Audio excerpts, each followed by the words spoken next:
politika, no, ang nagde-determine ng majority sa Senado at hindi naman necessarily batas. Napakahalaga ng role ng mamamayan natin in the last month. So nakita po natin yung kapangyarihan ng mamamayan even in napakataas, no, na posisyon gaya ng Senado or napaka-complicated na mga bagay gaya ng paggawa ng batas.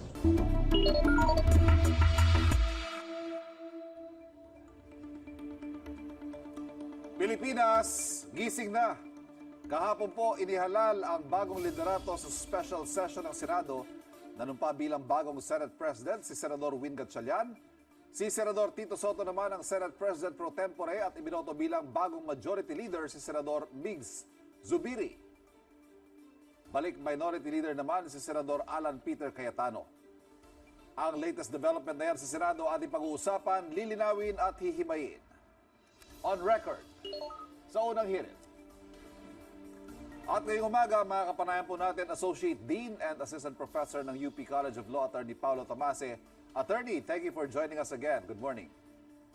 Good morning din, Ivan, at sa inyo mga taga-subaybay. Attorney Tamase, we are on record now. Attorney, unahin natin yung diskusyon sa pagpapalitan ng liderato sa Senado. Si Senador Win Gatchalian nanumpa bilang bagong Senate President at Senate President pro tempore naman si Senador Tito Soto. Yung ibang idineklara bago rin sa posisyon. So far, finally, a semblance of order in the Senate. This is a good thing, yes?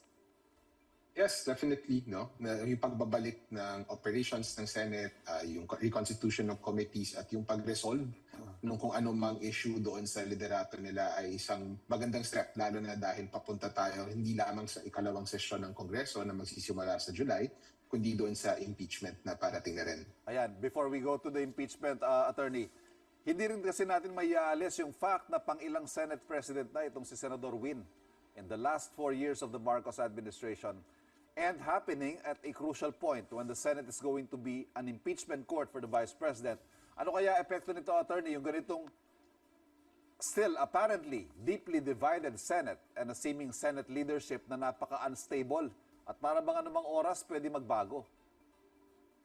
Yung pagkakaroon ng hidwaan or differences sa Senado, hindi naman siya nababago sa ating kasaysayan. If we look at, titignan natin yung mas mahabang kasaysayan natin at yung kasaysayan ng Senado, mayroon talagang tradisyon ng hindi naman confrontation, no, but differences. Kasi bahagi din ng paggawa ng mabuting batas, ng mabuting policy ay yung pag-ensure na naririnig yung iba't ibang boses at views sa isang issue. So hindi necessarily masama. I think ang hindi maganda na nangyayari in the last few months or the last few years sa Senado ay parang nagiging personal. Masyado yung differences nila. Hindi na siya nakabatay doon sa differences in policy, pero parang may personal animosity. And I think yung pagbabago ng liderato na ito, no, pagkakataon, and I think challenge for the new leadership to bring the Senate back together para i-ensure na bagaman mayroon silang differences, no, ay nagpapatuloy pa rin yung kanilang trabaho at hindi yun nagiging dahilan upang hindi gawin yung tungkulin nila sa ating saligang batas. Isa sa mga main stories kahapon, Attorney, yung 13th Senator sa majority, si Senador Joel Villanueva. Ang sinasabi niya, ang soundbite niya, trabaho lang. Pero kung si dating SP Cayetano ang tatanungin, mukhang nagkaroon daw ng arm twisting to make this happen. Anong your thoughts on this? Of course, naintindihan natin yung sentiment ni dating Senate President Alan Peter Cayetano, no? Na baka nagkaroon ng arm twisting. Una siguro na kailangan alalahanin ay politika, no, ang nagde-determine ng majority sa Senado at hindi naman necessarily batas. So normal, bahagi ng ating sistema sa saligang batas, yung liderato ng Senado ang nagde-determine nun ay politika, kung ano yung political preferences ng mga senador natin. At hindi masamang bagay yun. Siguro ang maganda bantayan ay kung nagkaroon nga talaga ng arm twisting at kailangan sana mas specific, no? Yung pagkakaroon ng political pressure, hindi naman siya binabawal as long as hindi siya illegal. So makabubuti if Senate President Cayetano, former Senate President Cayetano, is sincere dun sa allegations niya, nabigyan ng mas mabuting detalye kung ano yung sinasabing arm twisting at kung nagkaroon ba ng palitan or anong transaction yung nangyari. Otherwise, no, parang mahirap naman na hindi isisi sa normal na politika lamang yung pagpapalit ng liderato. Yun nga, Attorney, this allegation of arm twisting or wheeling and dealing with individual senators to create this new majority, At saka yung implication that Malacanang is the unseen hand, ika nga, in determining the Senate leadership. How should we look at this, Attorney? Again, hindi per se masama. Hindi necessarily masama na aligned yung interest ng executive department at ng legislative department. Sa ibang modern developed democracies, normal naman na may koordinasyon yung mga political branches na ito. Yung Yes. partido ng Pangulo ay same sa partido ng namumuno sa Senado at sa House sa ibang sistema. At lalo na hindi ito bagay sa or bago rather sa ating sistema.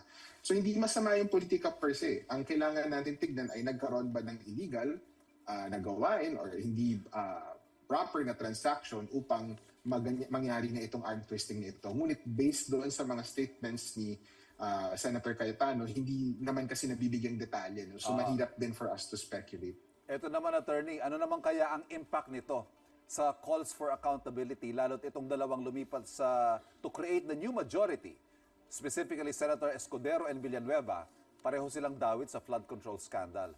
Para bang ginagawa na bang bargaining chip itong paglipat sa majority in exchange for accountability? So unang-una kailangan natin alalahanin ay yung pagsasaayos ng Senado, yung pagbabalik niya sa order, walang ibang masisisi doon or maituturo na dahilan, kundi yung public pressure mismo sa Senado na bumalik sila sa trabaho. So bahagi ng demokrasya, yung participation nating mamamayan, hindi lamang sa paghahalal ng ating mga pinuno, kundi doon sa pag-ensure na ginagawa nila yung trabaho nila, yung pag-insist na ginagawa nila yung trabaho nila. So on that note, kung mayroon mang ganoong bargain no, na sinasabi mo, Ivan, yung mamamayan din na makapagbabantay niyan. So, yung public hearings ng ating Senado, yung Blue Ribbon Committees, even yung investigations na ginagawa ng Ombudsman, nakikita naman ng publiko at ng media yan. So, mahalaga na magmatyag, no? Nagkaroon ba ng parang softer na treatment ukol doon sa mga senador na involved? Meron ba mga pagtatago ng testigo? Or kung wala naman kasi, then walang basehan. Yung allegation na nagkaroon nga ng trade no, upang magkaroon din ng bagong mayorya. Attorney, ito palang petisyon sa Korte Suprema ng 9 senators ng Cayetano Block. After yesterday, ano na ba mangyayari dito? And did you find the timing curious? Parang Senator Cayetano knew of the changes that were going to happen but filed it anyway. So may tatlo siguro na pwedeng mangyari, no? Mabilis lamang. Una ay pwedeng i-withdraw nila ni Senate President or Senator Cayetano yung petition na final nilang 9 na senators. Hindi pa naman uma-action, I think, yung korte base doon sa mga nakikita natin sa media press releases. Pangalawa ay pwedeng ito gawing moot ng korte. So maglalabas siya ng resolution na sasabihin na hindi dinigin yung petition dahil tapos na yung pinaglalaban ng petition na yun, which is essentially, and at its core, yung liderato ng Senado. Pero yung pangatlo kasing pwede mangyari ay magdedesisyon pa rin yung Korte Suprema. Gagamitin nilang basehan yung fact na madaming issues na na-raise doon sa petition na pwede kasing umulit. Ukol doon sa pag-unawa natin sa quorum, pag-unawa natin doon sa mga boto, maging sa impeachment no, na naisama sa petition for some reason. Yung mga ganoong bagay, pwede kasi siyang decision ng korte upang maiwasan yung dispute in the future. So may exception doon sa mootness doctrine na sinasabi natin na capable of repetition yet evading review. Yung own academic sentiment ko ay baka hindi maganda for the court to do that right now kasi hindi siya usually nanghihimasok doon sa mga political fights na tapos na. Otherwise, parang siya yung naglalatag ng patakaran ng Senado. Nakita naman natin, gumagana yung sistema na hinahayaan lamang natin sila na i-resolve ba yung sarili nilang mga gusot. So mabilis na nasagot doon sa pangalawang tanong, curious ba yung timing? Sa totoo lang, hindi naman tayo sure kasi kahit papaano, yung paghahanda ng petition, I think 1 week lang naman yung tinagal.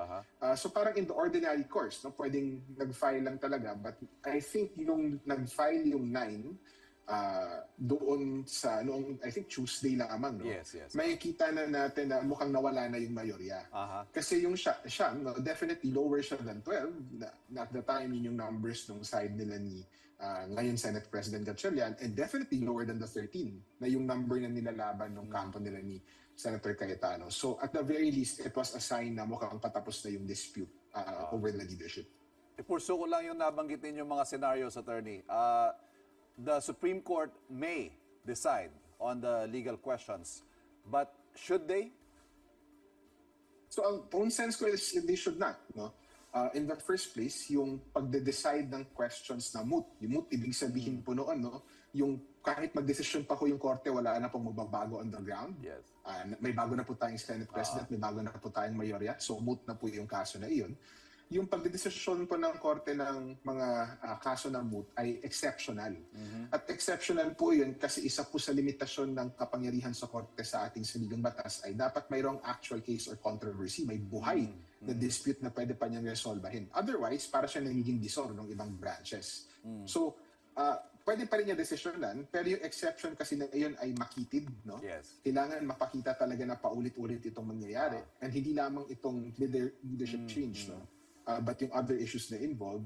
But I think pangalawa ay may prudence din tayo na tinatawag sa part ng court. At yun yung kapag tapos na yung away politika at hindi na niya kailangan pumasok, iiwasan niya yun upang hindi siya mahilad doon sa political dispute. Dako tayo sa usaping impeachment, Attorney. Binago ng Senado ang kanilang impeachment rules para payagan yung pagtatalaga ng isang hiwalay na presiding officer. In your view as a lawyer, Attorney, kailangan ba abogado mag-preside and what will Senator Cheese bring to the table as presiding officer? Definitely not. Hindi po kailangan na abogado mag-decide sa impeachment. In fact, yung proseso po ay dinisenyo talaga upang maging understandable siya even to non-lawyers. Kasi pampubliko ho talaga yung proseso na magaganap. That said, yung nakaraan nating dalawang impeachment trial, natulungan naman talaga by the fact na abogado yung na nagpe-preside. So sa kaso ni President Estrada noong 2001, si Chief Justice Hilario Davide yung nag-preside.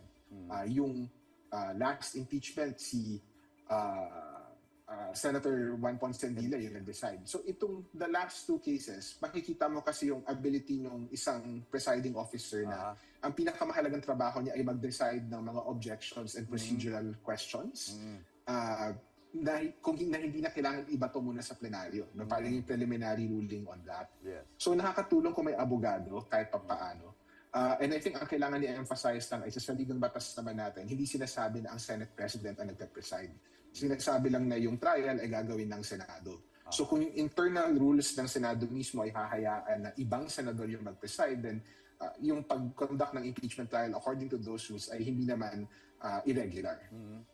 Attorney, as I usually like to end our discussions, tulungan nga natin yung viewers to make sense of what is happening.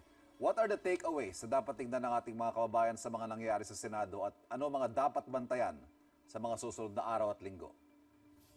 So again, napakahalaga ng role ng mamamayan natin in the last month. Maraming calls na yung Korte Suprema na yung pumasok or magkaroon ng ibang types of intervention sa Senado upang maayos yung gusot sa liderato. Yung nag-work po, in my view really, is yung clamor ng mamamayan na magbalik yung ating mga senador sa kanilang trabaho. At yun yung naging pressure para sa ating mga senador na pupunta na sa coalition or mag-act like statesmen. So nakita po natin yung kapangyarihan ng mamamayan even in napakataas na posisyon gaya ng Senado or napaka-complicated na mga bagay gaya ng paggawa ng batas. So mahalaga po na itong parating impeachment at dito nga po sa pagsisimula naman ng second session ng Senado ay pagpatuloy pa rin yung mamamayan doon sa pagtitiis doon sa mga nangyayaring gusot as well as doon sa pag-create ng public pressure para gawin ng senador yung kanilang tungkulin sa ilalim ng ating saligang batas. Maraming salamat sa pagpapaliwanag. As always, Attorney Paulo Tomasio, sir. Thank you. Maraming salamat din po. Magandang umaga. Ang mga issue pinag-uusapan, hihimayin at lilinawin natin on record sa unang hearing.